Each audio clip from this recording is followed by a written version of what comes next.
السلام علیکم جناب، خیریت سے ہیں قبلہ؟ الحمدللہ. آپ کیسے ہیں اللہ سر؟ اللہ آپ کو عزت دے، سلامتی دے. Thank you sir. بہت اچھا لگا پھر سے میں یہ ضرور کہوں گا سر، آپ سب کے لیے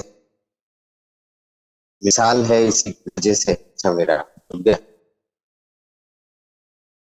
میں آپ کا خادم ہوں میرے بھائی. میری اللہ آواز آپ کو رک گئی عزت دے. ہے. آواز آ رہی ہے، بسم اللہ کر.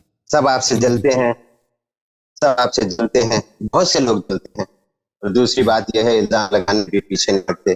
جس طریقے سے ابھی ایک شخص نے الزام لگایا تھا، جی خیر یہ ان کا اپنا ذاتی معاملہ ہے. صحیح.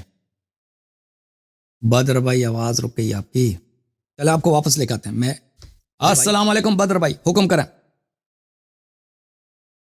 بدر بھائی ان کا آڈیو کھول دیں بھائی، بدر صاحب کا آواز نہیں آ رہی ان کی. جی ہاں آ وعلیکم گئی. السلام. جی جی جی جی جی علیکم کھول دیا. السلام. علیکم السلام. جی جی سر. جو میں کہنا چاہ رہا تھا یہ کہ بہت سے لوگ آپ سے جلتے ہیں جی سر. اور اس لیے الزام بھی لگاتے ہیں. جی ایک گزارش تھی سر جی کہ سر. میں نے سنا ہے جی تحقیق کرنے والوں سے، جو آیت غار ہے اس کے اندر آپ نے تو تمام کا تمام کھول کے رکھ دیا ہے. جی علامہ خلیل بالکل. جی احمد صاحب کے ساتھ جو تھا، جی سر. مگر پھر بھی میں نے سنا ہے سر کہ وہاں پر غار میں ابو بکر تھے ہی نہیں. تو یہ ایک نظریہ ہے. بعض شیعہ علماء، موجودہ شیعہ علماء اس مسئلے کو پروموٹ کرتے ہیں کہ ابو بکر غار میں نہیں تھے. تو میں ان کے ادلہ کو تمام نہیں مانتا، ان کے استدلال ضعیف ہے، کیونکہ شیعہ حدیث میں موجود ہے کہ ابو بکر غار میں تھے. تو یہ بھائی وہ اس طرح سے وہ جماعت مخالفین کا اس طرح جواب دینا چاہتے ہیں کہ ابو بکر غار میں نہیں تھے. تو بہرحال اہل بیت علیہ السلام کے حدیث میں یہ موجود ہے کہ ابو بکر غار میں تھے. جی سر.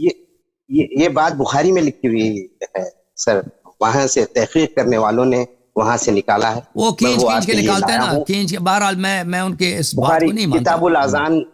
کتاب الاذان جلد اول ہے، باب 54 ہے، جی حدیث ہے 692.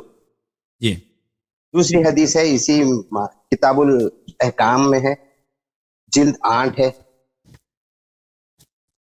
چیپٹر 25 ہے، حدیث 7175 ہے.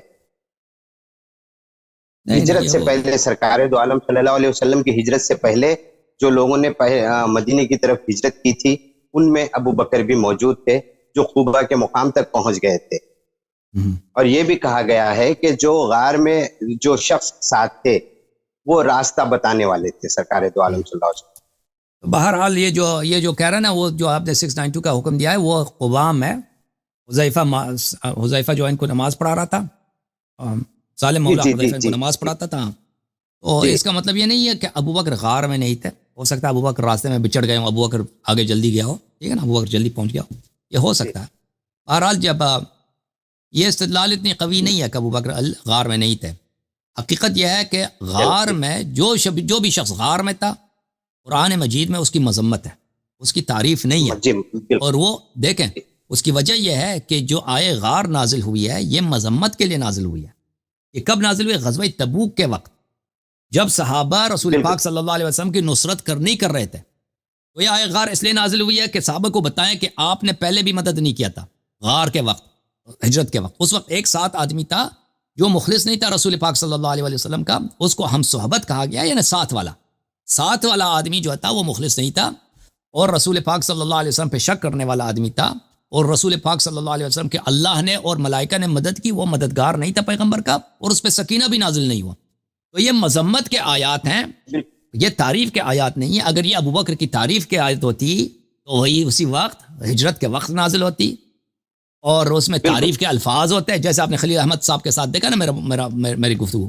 جی دیکھا، ہاں تمام آپ نے کھول کر رکھ دیا، تمام چیزیں سامنے آ گئی، اور بہت کمال کا تھا وہ جو کچھ بھی تھا آپ کا. خلیل احمد صاحب بھی جو ہے تو بڑے ہی اچھے انداز میں آپ کے ساتھ گفتگو کر رہے تھے. جی سر، بہت لائق آدمی ہے، لائق آدمی ہے. جی سر، بہت اچھا لگا سر، بس یہی مجھے بات کرنی تھی. اللہ آپ کو سلام. میں آپ کی حفاظت کریں، آپ سے بہت سے لوگ بغض رکھتے ہیں. اللہ آپ کو عزت دے. تھینک یو سر، اللہ آپ کو عزت دے. تھینک یو میرے بھائی. اور آپ جیسے ہمارے مخلص بھائی ہیں جو محبت بھی کرتے ہیں، ان کی تعداد بھی کم نہیں ہے. اللہ تعالیٰ آپ کو عزت دے اور آپ کو سلامتی دے اور آپ کو طول عمر دے.